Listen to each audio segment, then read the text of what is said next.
नमस्कार, यो खबर भित्रको खबर हो र म सरोज पौडेल। दर्शकवृन्द, आफूलाई अब्बल निजी अस्पतालको दाबी गर्ने नर्भिकले आफै सरकारी जग्गा कब्जा गरेर आफै सर्वोच्चमा मुद्दा दायर गर्यो।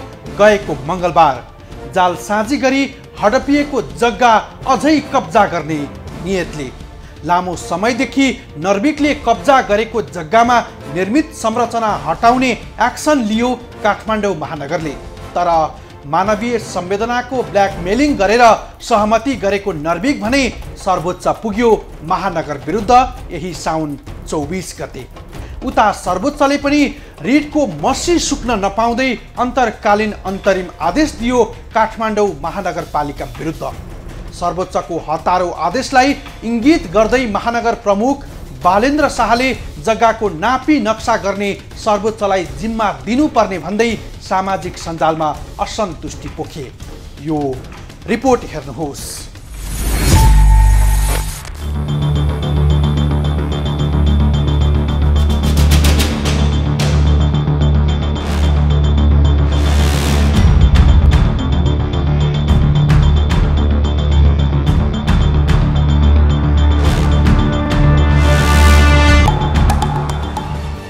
यही साउन 23 गते काठमाडौँ महानगरपालिकाका प्रमुख बालेन्द्र शाहले नर्भिक अस्पताललाई यस्तो पत्र लेखे, जहाँ नर्भिक अस्पतालले सरकारी जग्गा हडपेर भौतिक संरचना निर्माण गरेकाले 24 घण्टाभित्र हटाउनु। तर प्रमुख शाहको त्यो निर्देशनलाई नर्भिकले अटेरी मात्रै गरेन, उल्टै मानवीय संवेदनाको इमोसनल ब्ल्याकमेलिङ नै गर्यो। महानगर पनि अस्पतालमा रहेका बिरामीको मानवीय संवेदनाकै कारण लचक भयो। तर नर्भिकले यही मौकामा चौका हानेर इन्जिनियरिङ रिपोर्टको आधारमा संरचना हटाउने गरी समझदारी गर्यो महानगरसँग।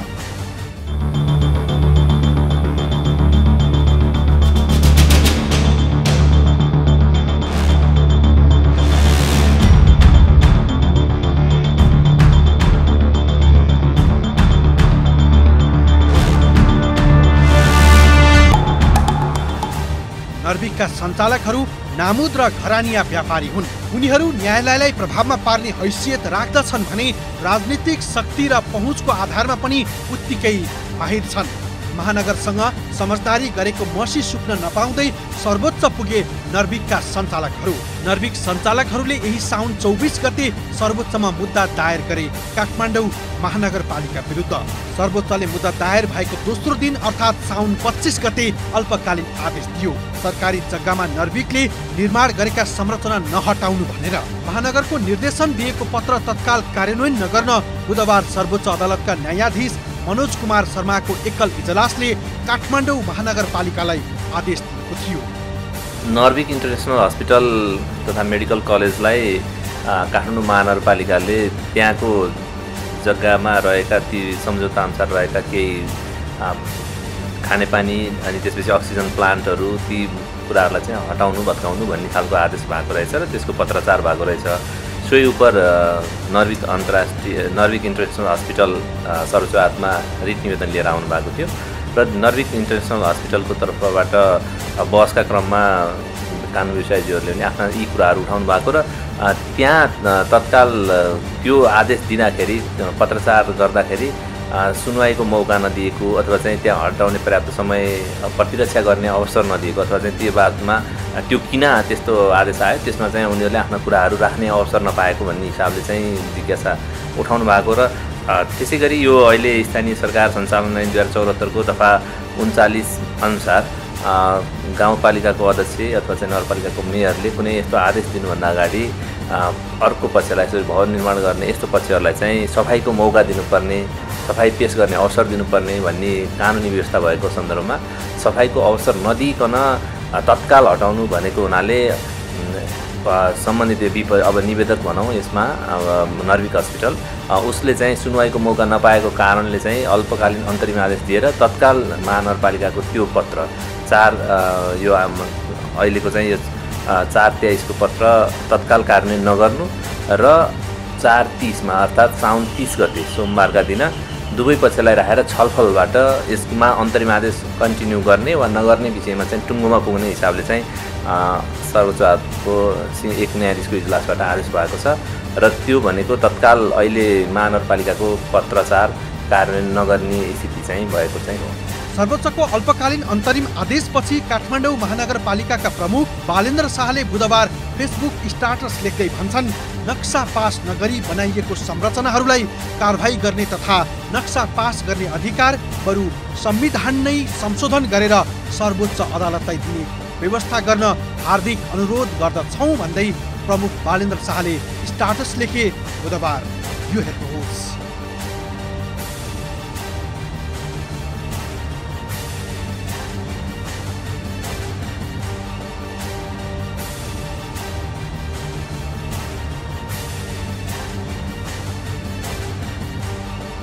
महानगर प्रमुख शाहको यो अभिव्यक्तिले अदालतभित्रको व्यथितिप्रति इङ्गित गरेको हुनुपर्छ, जहाँ पैसावाल घरानियाहरूको प्रभावमा न्यायमूर्तिहरू पनि पर्ने गर्दछन् भन्ने दृष्टान्तको यो एउटा झलक हुन सक्छ।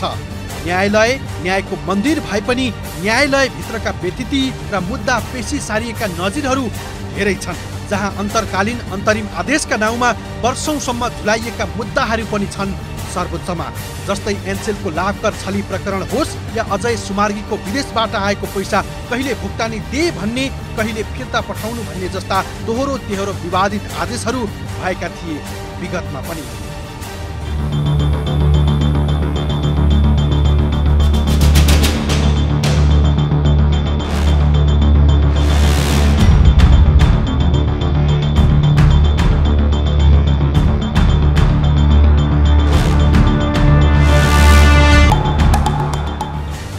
सर्वोच्चको अल्पकालीन अन्तरिम आदेश अन्तिम फैसला होइन, वादी प्रतिवादीलाई थाती राख्न भनेको मात्रै हो। तर सर्वोच्चको अल्पकालीन आदेश रिट दायर गरेको 24 घण्टा पनि नबित्दै किन आयो त?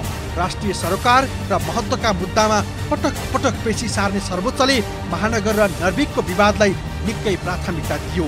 रिटको मर्सी पनि राम्रोसँग उभानु भएको थिएन।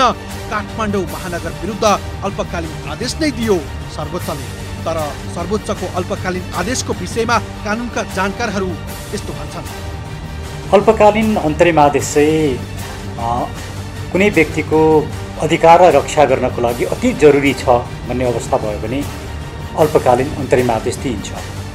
र त्यो अल्पकालीन अन्तरिम आदेश दिइसके पछाडि अर्को पक्षलाई पनि अर्को पक्षको पनि कुरा सुन्नको लागि झिकाइन्छ। छोटो समयको अवधि दिएर 3 दिन 5 दिन यो समय दिएर झिकाउने हाम्रो अदालतको प्रचलन छ। अब सामान्यतया हेर्दाखेरि प्रक्रियागत रूपमा नै पाइराखेको हुन्छ, तर कतिपय अवस्थालाई हेर्दाखेरि जहाँ पहुँचवाला व्यक्तिहरू गएका छन् उनीहरूले छिटै पाउने र सामान्य मानिसहरूको मुद्दा लामो समयसम्म पनि उनीहरूले आदेश नपाउने। जस्तो म एउटा उदाहरण दिउँ, किसानहरूको नै एउटा मुद्दा छ सर्वोच्च अदालतमा। मुलुकभरिका लगभग 2 लाख जति किसानहरू त्यसमा जोडिएका छन्, तर उनीहरूको विषयमा को मुद्दा अब हेरिराखिएको छैन, पालै आउँदैन। यस्ता थुप्रै इस्युजहरू छन्।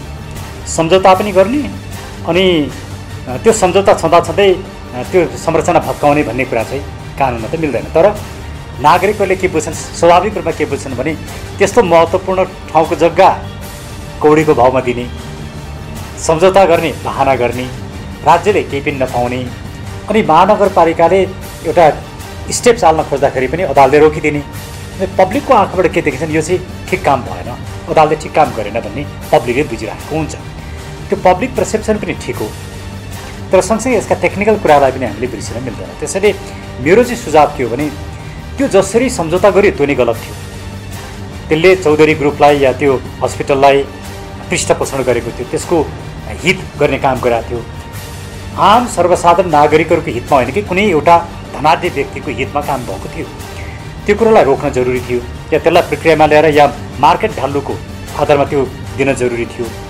त्यो प्रक्रियामा नगरपालिका पनि काहीँ न काहीँ नगरपालिकातर्फ पनि कमी कमजोर रहे, तर उद्देश्य चाहिँ नगरपालिकाको ठिक थियो। बुधबार काठमाडौँ महानगरपालिका विरुद्ध अल्पकालीन अन्तरिम आदेश दिएको सर्वोच्चले सोमबारका लागि दुवै पक्षलाई छलफलका लागि बोलाएको छ। महानगरपालिकाको समेत तर्क सुनेपछि बुधबार आदेशलाई निरन्तरता दिने वा नदिने निर्णय सर्वोच्चले सुनाउनेछ। तर गाँठी कुरा त के हो भने नर्भिकको मुद्दामा सर्वोच्चको चासो भने रहस्यमय छ।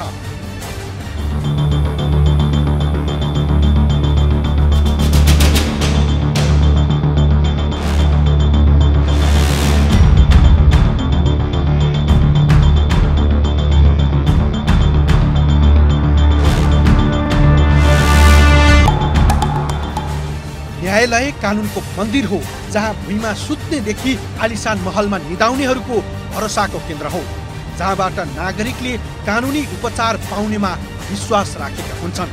तर न्यायालय पछिल्लो समयमा निकै विवादित छ। प्रधान न्यायाधीश विरुद्ध भ्रष्टाचार गरेको भन्दै सर्वोच्चमा नाराबाजी समेत भएको थियो विगतमा, जसले के इङ्गित गर्छ भने न्यायालयभित्र पैसाको चलखेल हुन्छ भन्ने एउटा नजिर हो।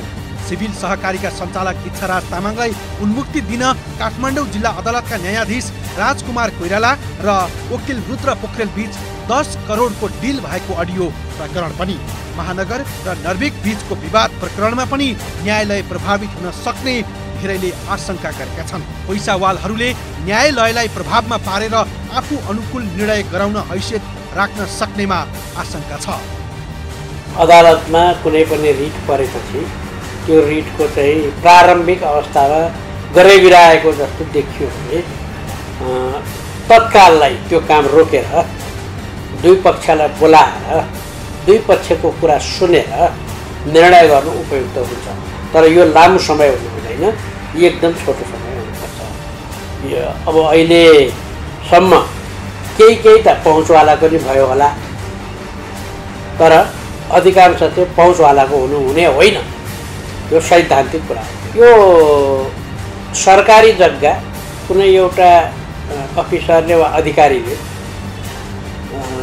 कुनै एउटा व्यक्ति वा कम्पनीलाई लिजमा दिन सक्ने व्यवस्थै छैन। त्यो चाहिँ नि नेपाल सरकारको जग्गा नेपाल सरकारले गर्नुपर्ने हो। अब यो जग्गा चाहिँ नि नगरपालिकाको नाउँमा छ कि सरकारको नाउँमा छ त्यो मलाई जानकारी भएन। नगरपालिकाको नाउँमा छ भने नगरपालिकाले बोर्डले गर्न सक्छ लिजमा दिने कुरा। सरकार नेपाल सरकारको नाउँमा छ भने नगरपालिकाले रेखदेख गर्नुपर्छ, संरक्षण गर्नुपर्छ। नेपाल सरकारको स्वीकृति बेगर लिजमा लगाउन पनि हुन्न, कसैलाई चाहिँ दिन अथवा हस्तान्तरण गर्न पनि हुन्न भन्ने हाम्रो प्रचलित कानुन छ। त्यसो भएको हुनाले अब यो नर्भिकलाई यस्तो दिएको चाहिँ गलत हो कि जस्तो लाग्छ। नर्भिक अस्पताल त हो, तर उसले जग्गा किनेर आफ्नो जग्गामा गर्नु पर्यो, किनकि त्यसले कमाएको नाफा सरकारलाई दिँदैन, आफूले खान्छ। त्यो प्राइभेट हो, निजी हो।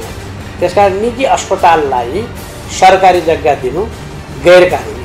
सरकारी जग्गा हडपेर स्वास्थ्यको चर्को व्यापार गर्दै आएको नर्भिकका सञ्चालकहरूले कहीँ न कहीँ प्रभावमा पारेकै कारण 24 घण्टा पनि नबित्दै अन्तर्कालीन अन्तरिम आदेश दियो सर्वोच्चले, जसबाट काठमाडौँ महानगरपालिका नर्भिकले सरकारी जग्गामा खडा गरिएका संरचना हटाउने कार्यबाट पछि हट्न बाध्य छ, सर्वोच्चको अर्को आदेश वा फैसला नआएसम्मका लागि।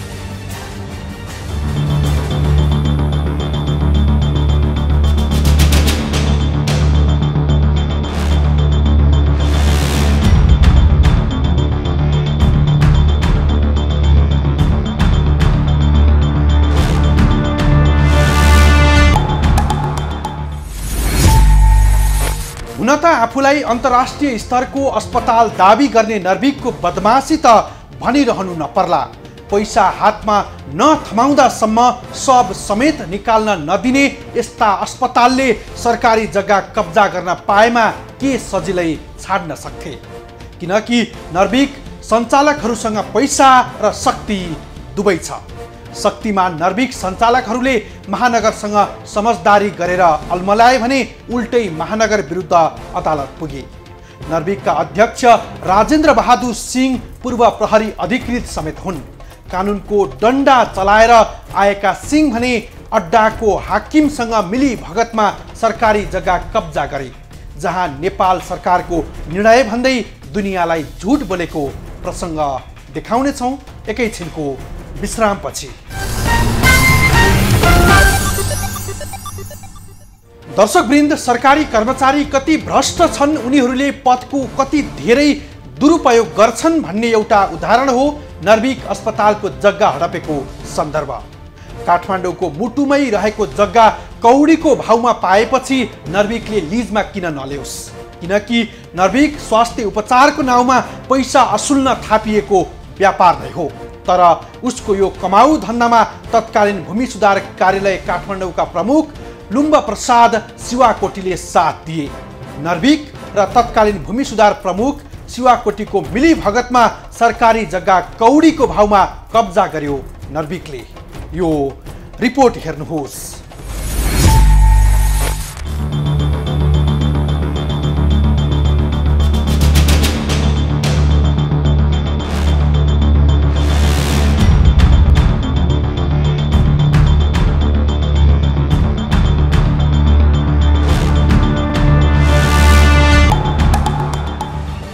के एउटा सरकारी अड्डाको हाकिमले सरकारी जग्गा लिजमा दिन मिल्छ? 14 वर्ष अघि भूमि सुधार कार्यालय बबरमहल अड्डाका तत्कालीन हाकिम लुम्ब प्रसाद शिवाकोटीले थापाथली स्थित रहेको 1 रोपनी 8 आना 1 पैसा 1 दाम सरकारी जग्गा कानुन विपरीत नर्भिक अस्पतालको हातमा पार दिएका थिए, जुन कानुन विपरीत हो। नर्भिकले सरकारी जग्गामा आफूले जुन प्रयोजनको लागि लियो त्यो प्रयोजन भन्दा फरक ढङ्गबाट त्यहाँ निर्माण गर्यो भन्ने कुरा हो। 24 आना जग्गा जुन चाहिँ त्यहाँ सरकारको नाममा छ, त्यो जग्गा नर्भिकले भूमि सुधारसँग चाहिँ सहकार्य गरेर उसले चाहिँ 20 वर्षको लिज लिएर त्यसलाई चाहिँ जुन अवस्थामा छ त्यही अवस्थामा रहने गरिकन प्रयोग गर्ने भनेको थियो। तर त्यसो नगरिकन त्यहाँ चाहिँ संरचनाहरू बनाउन सुरु गर्यो र त्यो संरचनाबाट सेवाहरू लिन थाल्यो र महानगरसँगको सरोकार कहाँ रहन्छ त भन्दाखेरि कुनै पनि संरचना बनाउँदाखेरि चाहिँ उसले अनुमति लिएर बनाउनु पर्ने हुन्छ, नक्सा पास गर्नुपर्ने हुन्छ। ती नक्सा पास नगरिकन चाहिँ बनाएको कारणले गर्दाखेरि त्यो अवैध रह्यो, त्यो भट्किनुपर्छ भन्ने कुरा हो। अनि नेपाल सरकारसँग लिएको जग्गाको चाहिँ सही ढङ्गबाट नलिएको अवस्था रह्यो भने या मन्त्री परिषदबाट निर्णय नगरिकन लियो भने त्यो नेपाल सरकारको जग्गा आम नेपाली नागरिकहरूले पनि प्रयोग गर्न पाइन्छ। र महानगरपालिकाको दायित्व के रहन्छ त भन्दाखेरि कुनै पनि सार्वजनिक जग्गा महानगरले समन्वय गर्ने र प्रबन्धन गर्ने भन्ने हुन्छ। अब त्यसलाई समन्वय गर्ने भनेर भन्दाखेरि हामीले त्यसलाई चाहिँ सुरक्षित गर्ने हो, मास्न नदिने हो र कुनै पनि त्यहाँ चाहिँ जान नसक्ने गरिकन बनाउने हो या आम नेपाली नागरिक पनि त्यहाँ पुग्ने गरिकन चाहिँ कुनै संरचना बनाइदिने।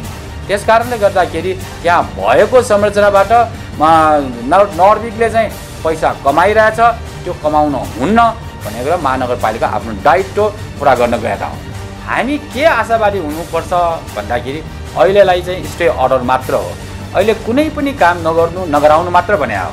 र चाहिँ हामीलाई के लाग्छ त भन्दाखेरि नेपालको सम्पत्तिलाई कुनै व्यक्ति विशेषले चाहिँ अब चलित गर्नुहुन्न भन्नेमा निर्णय हुन्छ भन्ने चाहिँ हामीलाई लाग्छ।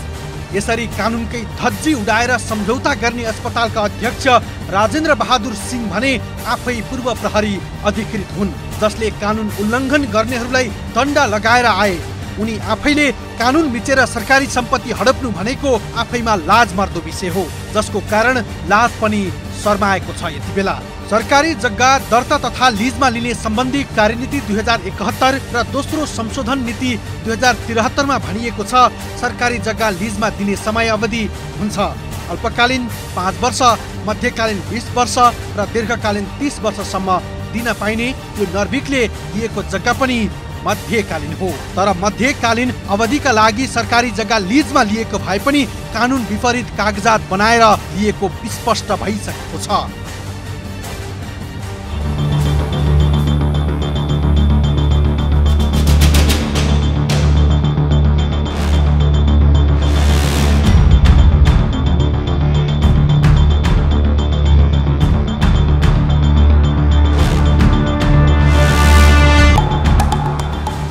तर जग्गा कुन प्रयोजनका लागि लिजमा लिएको हो, सोही प्रयोजनका लागि प्रयोग नभए सरकारले तत्काल सम्झौता रद्द गर्न सक्ने व्यवस्था सरकारी जग्गा दर्ता तथा लिजमा दिने सम्बन्धी कार्यनीति 2071 मा स्पष्ट छ। तर यो कार्यनीति विपरीत एउटा सरकारी अड्डाको हाकिम लुम्ब प्रसाद शिवाकोटीले आफ्नो मनलाग्दी ढङ्गबाट आर्थिक चलखेल गरेर उक्त जग्गा नर्भिकलाई दिएको स्पष्ट देखिन्छ।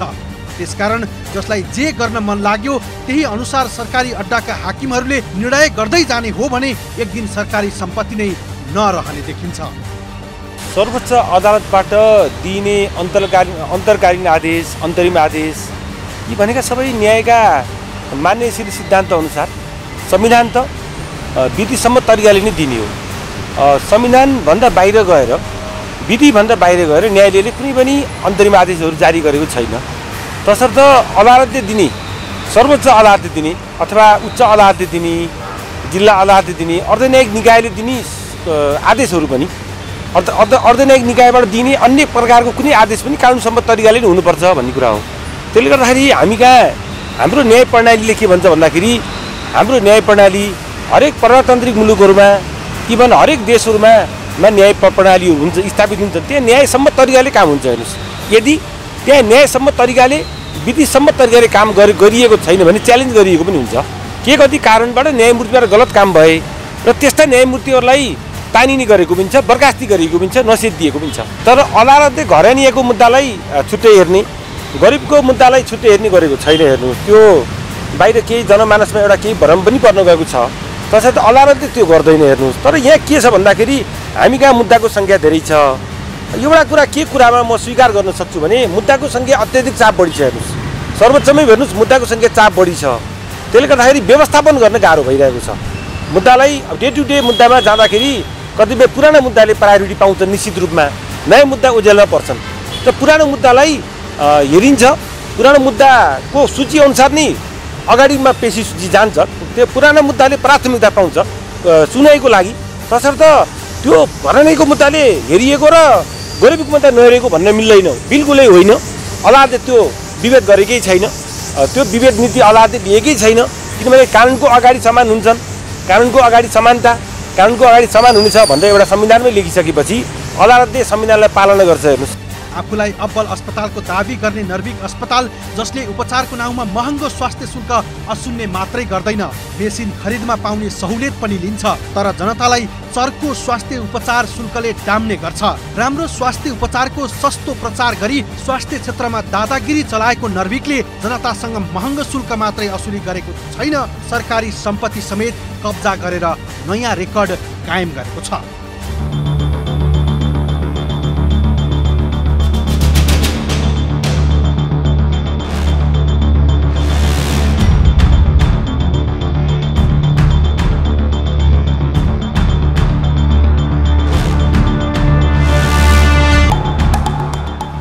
थापाथली जस्तो हिराको मूल्य भएको ठाउँमा कौडीको भावमा जग्गा लिजमा लिएर करिब 15 वर्षदेखि राईदाई चलाउँदै आएको थियो नर्भिकले। काठमाडौँको केन्द्रबिन्दुमा रहेको यो अस्पतालले 1 रोपनी 8 आना 1 पैसा एकदम सरकारी जग्गा हत्याएको थियो।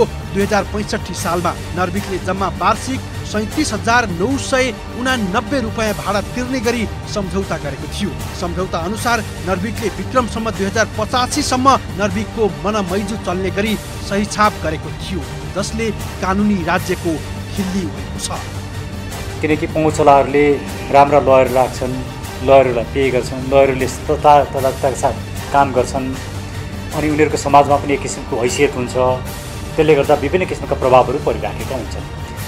किसानहरूकै एउटा यस्तो इस्यु छ कि लगभग 2 लाख किसानहरू चाहिँ जोडिएको एउटा विषय छ। त्यो विषयमा महिनौँ दिन भइसक्यो, अदालतमा सुनवाई हुँदैन। अब किसानहरू पीडित भएका छन्। अब यस्ता विषयमा आम सर्वसाधारणको विषयमा अदालत टेक्निकल कारणले, प्राविधिक कारणले न्यायाधीशकामा सुनवाई हुन पुग्दाखेरि पनि न्यायाधीशहरूले प्राविधिक कारण देखाएर सुनवाई नगरिदिने, न्याय नदिने। तर अलिक ठुलाबडा मानिसहरूको चाहिँ तत्काल हुने भन्ने कुराले समाजमा प्रश्न उठ्छ। त्यस न्याय पाउनुपर्ने मान्छेले के न्याय पाए त भनेर ठुलो क्वेसन गरेका छन्।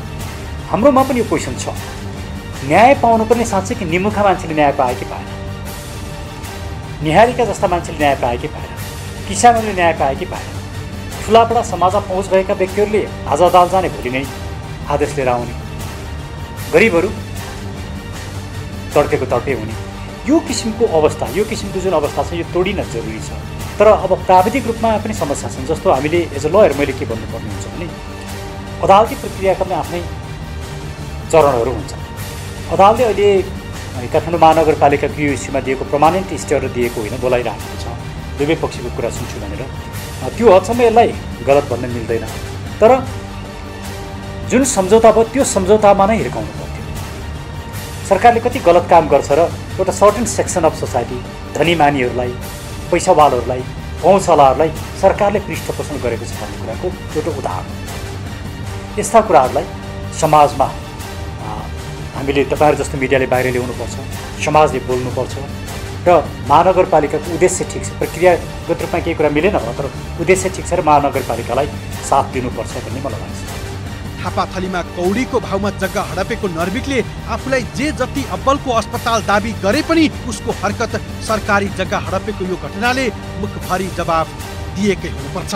जहाँ तत्कालीन भूमि सुधार प्रमुख लुम्ब प्रसाद शिवाकोटी र नर्भिकको मिलीभगतमा करोडौंको भाउ पर्ने यो जग्गामा नर्भिकको मनमैजु चलेको हो।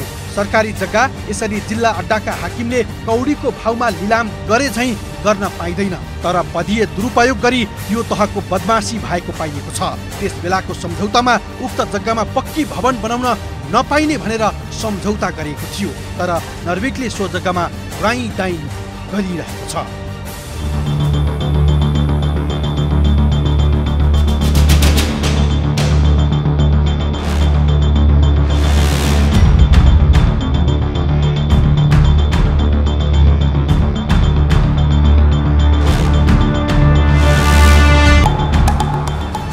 शक्ति र पहुँचको आधारमा सरकारी सम्पत्तिमा कसरी राई दाई गरिन्छ भन्ने पछिल्लो प्रमाण हो थापाथलीको नर्भिक इन्टरनेसनल अस्पतालले सरकारी जग्गा कौडीको भाउमा हत्याएको। नर्भिकले सरकारी जग्गा हत्याएर मन लाग्दी ढङ्गबाट उक्त जग्गामा वर्षौंदेखि संरचना खडा गरी सञ्चालन गर्दै आएको छ।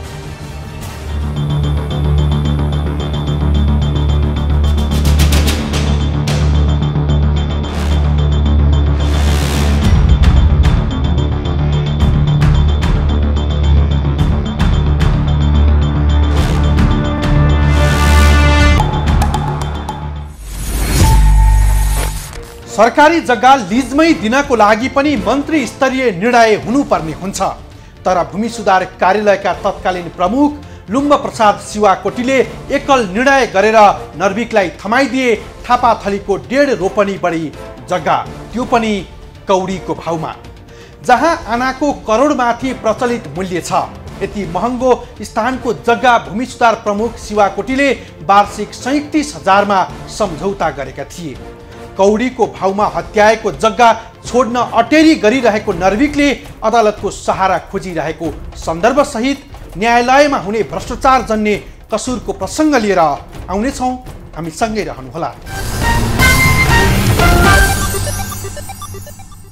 पछिल्लो समय न्यायालय पनि विवाद मुक्त छैन, जहाँ ठुला ठुला अपराधका सजाय भोगिरहेकाहरूलाई पनि उन्मुक्ति दिएको छ।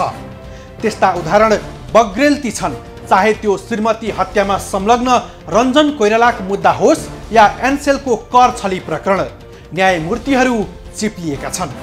नर्भिकले सरकारी जग्गा कब्जा गरेको प्रकरणमा पनि शक्ति र पैसाको प्रभाव हुन सक्ने आशंका हुने गरेको छ, किनकि राष्ट्रिय महत्त्व र सरोकारका मुद्दालाई पटक पटक पेशी सारिएका नजिर छन् सर्वोच्चमा भने यस्ता जग्गा झगडियाको मुद्दालाई 24 घण्टामै अन्तर्कालीन अन्तरिम आदेश किन दियो सर्वोच्चले? यो रिपोर्ट हेर्नुहोस्।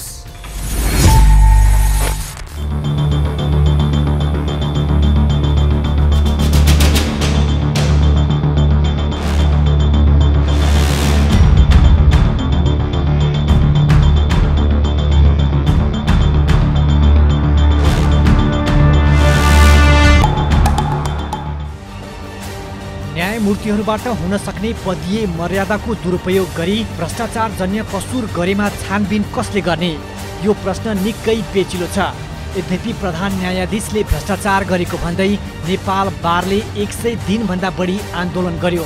सरकारले पनि गएको साल 2078 फागुन 1मा प्रधान न्यायाधीश पुलेन्द्र शमशेर राणा विरुद्ध महाअभियोग दर्ता गर्यो। महाअभियोग बेला बेलामा चर्चामा आउने गरी पनि त्यसको किनारा लागेको छैन।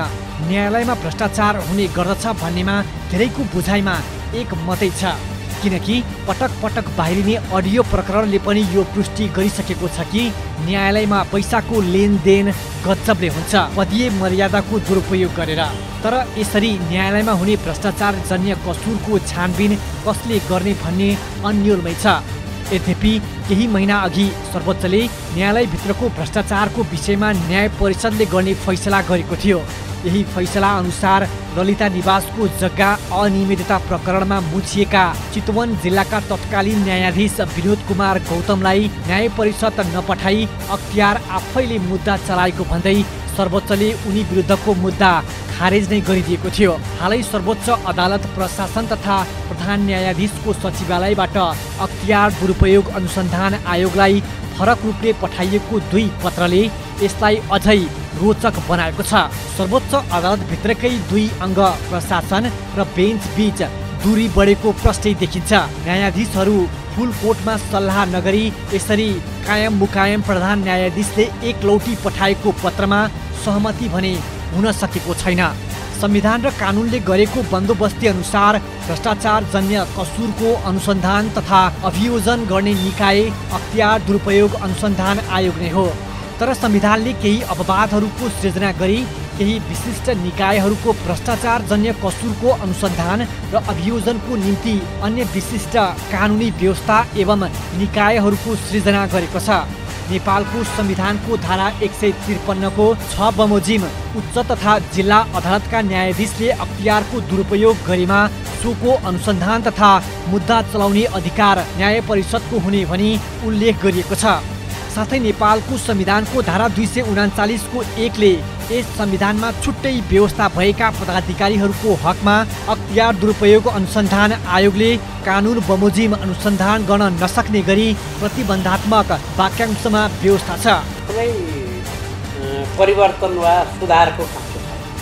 न्यायाधीशहरूको आचरणको सुधार गर्नुपर्छ। पहिला न्यायाधीश फिक्स कति बजे बेच्दामा अनि न्यायाधीश कति बजेसम्म बेलुका बस्ने। 10 to 5 को जागिर खाएपछि 10 to 5 को प्रक्रिया न्यायाधीशले गर्नुपर्छ। अब हाम्रो त्यस्तो छैन। त्यसकारणले चाहिँ मुद्दाहरू ढिलो भए। पहुँचवालाको भन्दा पनि राष्ट्रिय स्वार्थका मुद्दाहरू चाँडै हुनु स्वाभाविक हो र पहुँचवालाको मुद्दा चाहिँ गर्ने होइन कि ज्येष्ठ नागरिकको मुद्दा, अबला नारीको मुद्दा, अबोध बालबालिकाको मुद्दा, मान्छे गैर कानुनी खुनामा रहेका मुद्दा, यस्ता मुद्दाहरूलाई प्राथमिकता दिनुपर्ने हो। राष्ट्रिय सरोकारको र राष्ट्रसँग सम्बन्ध भएको कुरालाई प्राथमिकता दिनु स्वाभाविकै हो।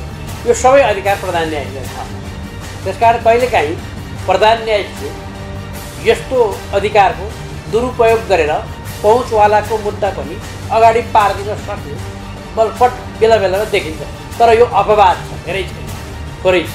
यसमा चाहिँ न्यायालय सम्बन्धी न्यायिक कामको चाहिँ खास गरी हेर्न मिल्दैन। अख्तियारले अब उसले गरेको प्रशासनिक निर्णयहरू, उसले गरेका अरू कामहरू, उसले गरेका विकास निर्माणको कामहरू, उसले गरेका फौजदारी अभियोगका कामहरू हेर्न मिल्छ। नत्र सर्वोच्च अदालतको न्यायाधीशले बलात्कार गर्यो भने हेर्न मिल्दैन। न्यायालय हो यो, यसको मुद्दा लाग्दैन भन्ने कुरा। सर्वोच्च अदालतको कुनै न्यायाधीशले कर्तव्य ज्ञान गर्यो हेर्न मिल्दैन। त्यसकारण न्यायाधीशले न्यायको रुहमा गरेको काम बाहेक प्रशासनिक वा अन्य फौजदारी दायित्वको कुरा हेर्न मिल्छ। त्यो पुलिसले पनि मिल्छ, अख्तियारले मिल्छ। प्रशासनिक निर्णय, त्यो ठेक्कापट्टाको निर्णय, त्यो आर्थिक कारोबारको निर्णय, त्यो आर्थिक चलखेलको कुरा त्यस्तै मिल्छ। यिनै व्यवस्थाका आधारमा बनेका न्याय परिषद ऐनको दफा 22 ले जिल्ला र उच्च अदालतको न्यायाधीशले गरेको भ्रष्टाचार जन्य कसुरको अनुसन्धानको निम्ति सर्वोच्च अदालत वा उच्च अदालतको न्यायाधीशलाई अनुसन्धान अधिकृतको रूपमा तोकी सोको आधारमा मुद्दा चलाउनु पर्ने देखिएमा न्याय परिषदका तर्फबाट मुद्दा दायर गर्न सकिने व्यवस्था गरिएको छ। साथै सोही दफाको उपदफा 7 मा न्यायाधीश बाहेक भ्रष्टाचार जन्य कसुरमा अन्य व्यक्तिको संलग्नता भएको देखिएमा त्यस्तो व्यक्ति उप मुद्दा चलाउन सम्बन्धित निकायमा लेखी पठाउन सकिने व्यवस्था गरिएको छ। यस संवैधानिक व्यवस्थाबाट प्रधान न्यायाधीश संलग्न कुनै समिति वा प्रधान न्यायाधीश स्वयंले गरेको सम्भावित भ्रष्टाचार जन्य कसुर कुनै हालतमा अख्तियारले अनुसन्धान गर्न मिल्दैन। अनुसन्धान मात्र होइन, प्रारम्भिक अनुसन्धान समेत अख्तियार दुरुपयोग अनुसन्धान आयोगले गर्न मिल्दैन। अख्तियारको क्षेत्राधिकारभित्र प्रधान न्यायाधीश नपर्नु उनले संविधान बमोजिम पाएको एक विशिष्ट उन्मुक्ति हो भन्छन् कानुनका जानकारहरू। अब अदालतको मलाई एउटा के लाग्छ भन्दाखेरि यो विषय अलिकति आएको छ। हेर्नुहोस्, अदालतको एकछिनलाई मानौँ अदालतको यो छानबिन गर्ने कुरा अख्तियारले पाउँदैन। मलाई लाग्छ संविधानमा कहीँ कतै लेखिएकै छैन। हेर्नुहोस् भने अदालतको प्रशासनले एउटा के अरे व्यवस्थापन गर्ने कुरा हो, त्यसलाई नै अघि बढ्नु पर्ने हो। अख्तियारलाई यो अधिकार छैन। हेर्नु तर अहिले बाहिर के आएको छ भने अख्तियारले गर्नुपर्छ भनेर एक थरीको पत्र गएको पनि छ। अब हाम्रो न्यायमूर्तिज्यूहरूले चाहिँ पत्र पनि पठाएको भन्ने कुरो आयो र अदालत प्रशासनले यो चाहिँ अधिकार छैन, यो हाम्रो सर्वोच्च अदालत प्रशासनभित्रको कुरा आन्तरिक मामला हो भनिएको छ। तसर्थ सर्वोच्च अदालत प्रशासनै सक्षम छ यो मामलामा। यो अदालतभित्रको एकछिनलाई मानौँ यदि अनियमितता छ, भवन निर्माणमा यदि अनियमितता भएको छ, त्यहाँ केही कुराहरू गडबड छन् भने त अदालतको प्रशासनै सक्षम छ नि, त्यसले अख्तियारलाई गुहार्नु जरुरी छैन। पहिलो कुरा। दोस्रो कुरो, संविधान त यो कुरा व्यवस्थै छैन। संविधानभित्र बाहिर गएर अख्तियारले अनुसन्धान गर्न पाउँदैन। न्यायालयभित्र भ्रष्टाचार मौलाएको जग जाहेर नै छ। यद्यपि संवैधानिक र कानुनी बन्दोबस्तीकै ओतमा संलग्नहरूले उन्मुक्ति पाउने गरेका नजिर छन्, जसको गतिलो उदाहरण हो चितवन जिल्लाका न्यायाधीश विनोद कुमार गौतम ललिता निवास प्रकरणमा उन्मुक्ति पाएको प्रसङ्ग। यी माथिका घटनाक्रम र तथ्यहरूले के दर्शाउँछ भने न्यायालयभित्र पैसा बालहरूको प्रभाव बढ्दो छ। पैसाकै कारण उनीहरू आफ्नो अनुकूलको फैसला गराउने ल्याकत राख्छन्, जहाँ पदीय दुरुपयोग गरेर फैसला गरे पनि न्यायाधीश उन्मुक्ति पाउने संवैधानिक तथा कानुनी छिद्र छ।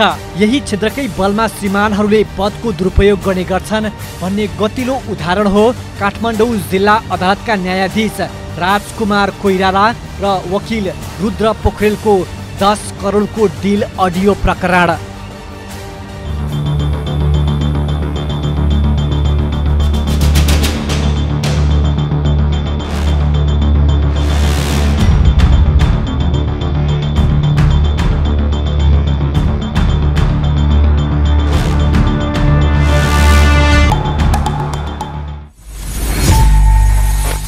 जब न्यायालयले विश्वास र भरोसा गुमाउँदै जान्छ तब न्यायमूर्तिहरूमाथि नागरिकले पटक पटक प्रश्न उठाउँछन्। न्यायमूर्ति नै पैसाको प्रभावमा परेर गलत फैसला गर्ने गरेका नजिर छन्, जसले उनीहरूको पदीय मर्यादाको दुरुपयोग गरेको विषयमा प्रश्न उठ्न थालेको हो। यति मात्रै कहाँ हो र, प्रधान न्यायाधीशले भ्रष्टाचार गरेको भन्दै नेपाल बार एसोसिएसनले 100 दिन बढी आन्दोलन नै छेड्यो।